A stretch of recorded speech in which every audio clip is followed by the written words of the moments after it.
এই তুফান একদিন ডিস্ট্রিক্ট লেভেলে খেলবো।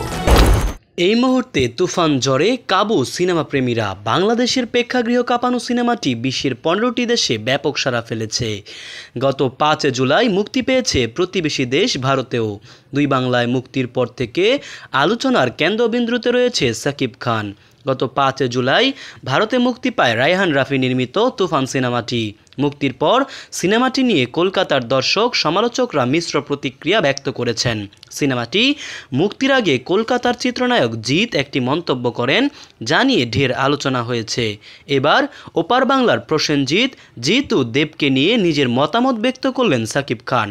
সাকিব খান সম্প্রতি ভারতীয় একটি গণমাধ্যমে দেওয়া এক সাক্ষাৎকারে বলেন, আমি একজন অভিনেতার অসম্ভব অনুরাগী।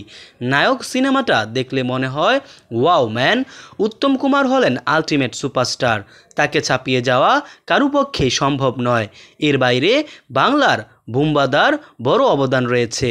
জিৎ বাণিজ্যিক সিনেমাকে সবসময় বড় করার চেষ্টা করছে। আমার কাছের মানুষ দেব সুন্দর সব সিনেমা উপহার দিচ্ছেন। ভারতীয় নায়কদের নিয়ে কথা হচ্ছে, আর শাহরুখ খানের নাম আসবে না তা কি হয়? শাহরুখ খানের প্রসঙ্গ উঠতেই সাকিব খান বলেন, আমার মনে হয় শাহরুখ খান শুধু ভারতের নয়, সাউথ ইস্ট এশিয়ার ব্র্যান্ড অ্যাম্বাসেডর।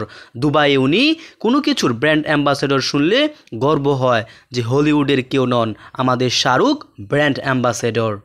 আমার দেশ বাংলাদেশ, কিন্তু আগে তো একই জায়গার ছিলাম। ব্রিটিশরা এসে সব ভাগ করে দিয়ে গেল। আমাকে বাইরে অনেকে ইন্ডিয়ান বলেন, তাতেও অসুবিধা নেই। সেই দিক থেকে আমি শাহরুখের বড় ফ্যান। রায়হান রাফি পরিচালিত তুফানে সাকিব খান ছাড়াও অভিনয় করেছে মাসুমা রহমান নাবিলা, চঞ্চল চৌধুরী ও কলকাতার মিমি চক্রবর্তী। মোহাম্মদ সায়েম সরকার, নিউজ বাংলাদেশ 64।